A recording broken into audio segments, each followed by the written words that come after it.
வணக்கம் நேயர்களே! நான் உங்கள் ஆஸ்ட்ரோ பூர்ணா எண்கணித ஜோதிடம் மற்றும் ஆன்மீக பரிகார ஆராய்ச்சியாளர். இன்னைக்கு நாம ஒரு சிறப்பு பதிவு பார்த்துட்டு வந்துட்டுருக்கோம். அதனுடைய வரிசையில மகர ராசி அன்பர்களுக்கு இந்த புதன், சுக்கிரன் சேர்க்கையாகப்பட்டது எந்த அளவுக்கு உங்களுக்கு சுப பலன்களை தரப்போகுது, தேவையில்லாத விஷயங்கள்ல இருந்து நீங்க எப்படி வெளியில வரப்போறீங்க அப்படின்றது தான் இந்த பதிவுல தெளிவா பார்க்க போறோம்.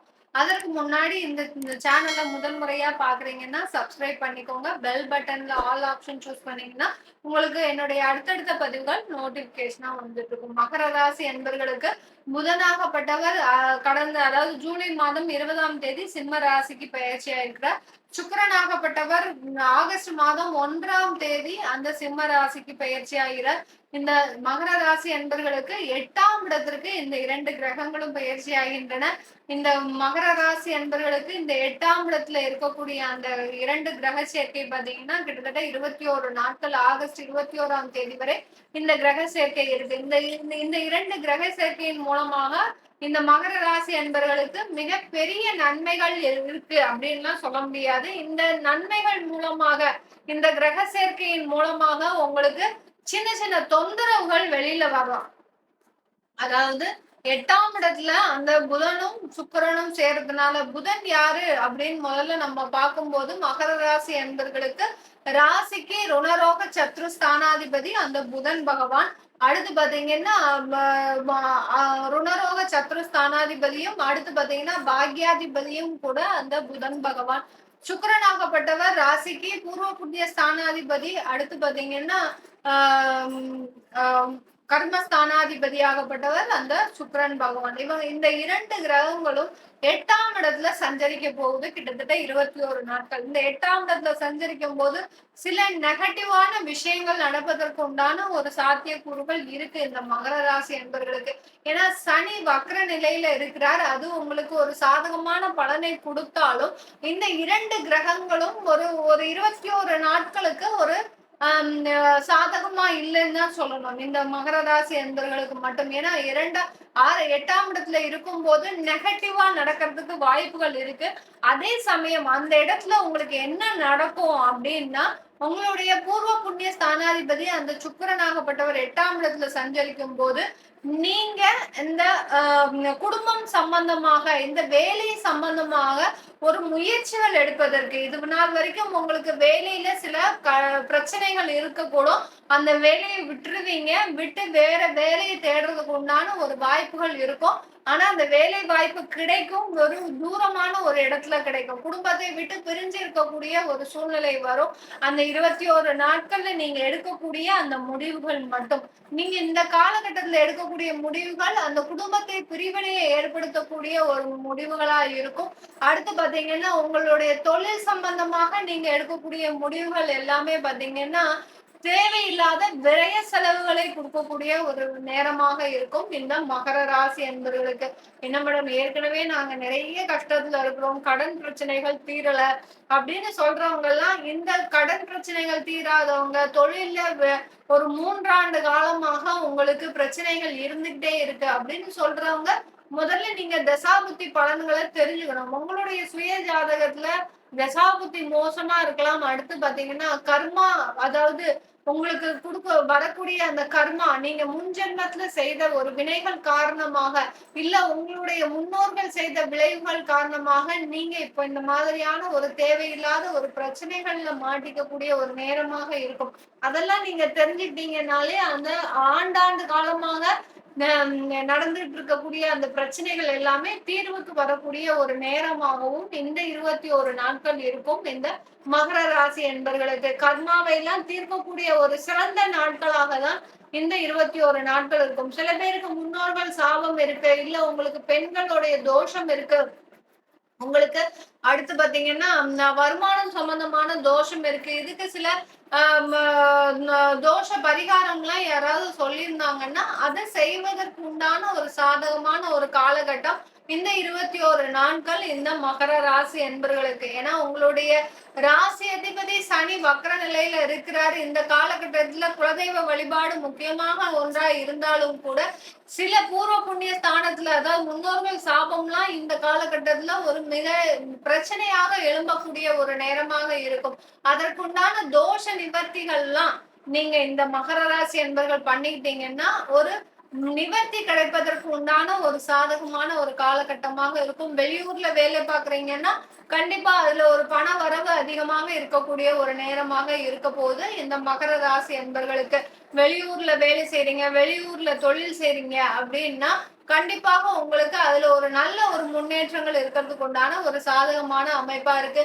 குடும்பத்தை ஏற்கனவே பிரிஞ்சு இருந்துதான் வேலை செய்றீங்கன்னா கண்டிப்பா குடும்பத்துல இருக்கிறதுக்காக நீங்க அதற்குண்டான முயற்சிகள்லாம் கடந்த ஒரு 2 மாதம் எடுத்துட்டு இருந்திருப்பீங்க. அது எல்லாமே உங்களுக்கு தோல்வியை தரக்கூடிய ஒரு முயற்சியா இருக்கும். இன்னமும் குடும்பத்தை விட்டு பிரிஞ்சு இருக்கக்கூடிய ஒரு சூழ்நிலை தான் இருக்கு.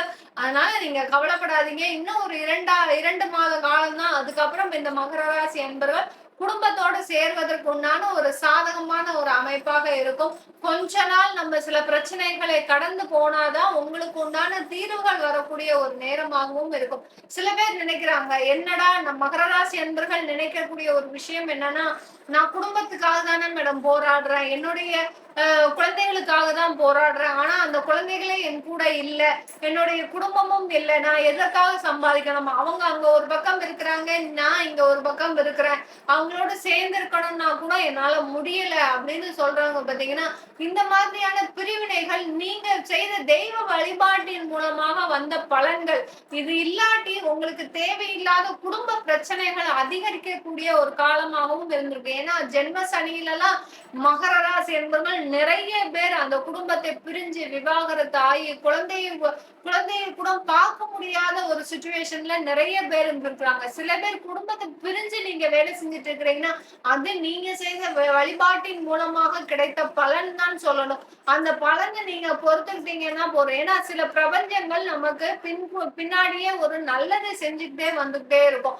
அந்த அந்த அந்த நல்லது நமக்கு இப்படித்தான் நடக்குதுன்னா நமக்கு வேற ஏதோ நடக்க வேண்டியது இந்த மாதிரியான ஒரு நேர்மறையா நடந்துட்டு இருக்கு அப்படின்னு நீங்க என்னைக்கு உணர்கிறீர்களோ அன்னைக்கு உங்களுடைய பிரபஞ்சம் உங்களுக்கு ஒரு நல்ல ஒரு விஷயத்தை, ஒரு நல்ல ஒரு முன்னேற்றத்தை கொடுக்கக்கூடிய ஒரு நேரமாக தான் இருக்க போகுது. ஏன்னா எல்லாருமே ஒரு மாயையில அடைபட்டு இருக்கிறோம். ஒரு குடும்பம் விஷயமாக ஒரு ஆசை, அடுத்து சொத்து சம்பந்தமான ஆசை, அடுத்து பாத்தீங்கன்னா மகர ராசி என்பர்கள் நிறைய பேர் பெண்கள் மூலமாகவும் ஆண்கள் மூலமாகவும் நிறைய ஏமாற்றப்பட்டிருக்கிறீங்க. அதுவும் இளம் வயதுல நிறைய ஏமாற்றப்படும். ஏன்னா உங்களுடைய வெகுளித்தனமான பேச்சு, உங்களுடைய வெகுளித்தனமான செயல்கள் எல்லாரையுமே பாத்தீங்கன்னா அதிகமாக ஏமாறக்கூடிய ஒரு நேரமாக இருந்திருக்கும். அதையெல்லாம் தாண்டி வந்திருக்கிறீங்க.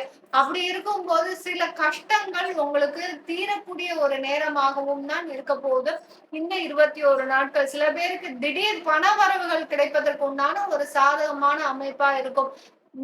திருமண ஏற்பாடுகள் செய்யலாமா அப்படின்னா திருமண ஏற்பாடுகள் இந்த காலகட்டத்துல ஒத்தி வைக்கிறது நல்லது. ஏன்னா உங்களுடைய 7ஆம் வீட்டு அதிபதியாகப்பட்ட அந்த சந்திரன் ஆகப்பட்டவர் உங்களுக்கு தேவையில்லாத பிரச்சனைகளை தருவதற்கும், அது உங்க ராசி அதிபதி சனி வக்ரமாக இருக்கிறதுனால உங்களுக்கு அந்த திருமண ஏற்பாடுகள்ல கொஞ்சம் தள்ளி வைக்கிறது ஒரு சாதகமான ஒரு நேரமாக இருக்க போது இந்த மகர ராசி என்பர்களுக்கு.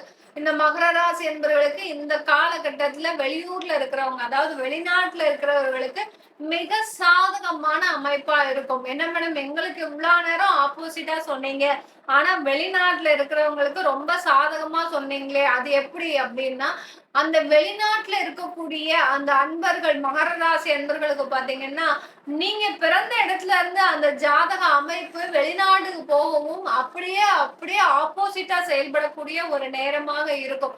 உங்களுடைய தோஷங்கள் எல்லாமே ஆட்டோமேட்டிக்கா நிவர்த்தி ஆகக்கூடிய ஒரு நேரமா இருக்கும். அதுக்காக தான் சொல்றது, நீங்க ஏதாவது ஒரு பிரச்சனையான காலமா வருதுன்னா தயவு செய்து நீங்க ஒரு இடமாற்றம் பண்ணிக்கோங்க. உங்களுடைய பிரச்சனைகள்ல இருந்து வெளிவாங்க அப்படின்னு நம்ம சொல்றோம். ஆனா சில பேர் என்ன செய்வாங்க, இல்ல மேடம் எங்களுக்கு இங்கதான் நாங்க இருப்போம், நாங்க போகவே மாட்டோம், எங்களுடைய இத்தனை வருஷம் தொழிலை விட்டு எப்படி போகுது. உங்களுக்கு நிறைய திறமைகள் இருக்கு, நிறைய ஒரு அனுபவங்கள் இருக்கு. அப்படி இருக்கும்போது நீங்க ஏன் வெளியில போக பயப்படுறீங்க அப்படின்னு தான் நம்ம எல்லாருக்குமே சொல்றது. இந்த மகர ராசி என்பவர்களுக்கு அதே மாதிரிதான் இந்த காலகட்டமும் வெளிநாட்டுல இருக்கிறவங்களுக்கு மிக அதிக அளவுல ஒரு ப்ராப்ளம் எல்லாமே சால்வ் ஆகக்கூடிய ஒரு நேரமாக இருக்கும். சில பேருக்கு சொத்து பிரச்சனை எல்லாம் இருக்கும். அதெல்லாம் இப்ப தீர்வுக்கு வரக்கூடிய நேரம். அது ஆட்டோமேட்டிக்கா பாத்தீங்கன்னா உங்களுடைய தகப்பனாருடைய சொத்துக்கள் உங்களுக்கு வருவதற்கும், தாயாருடைய சொத்துக்கள் உங்களுக்கு வருவதற்கும், நீங்க எங்கேயோ வெளிநாட்டுல இருக்கிறீங்க.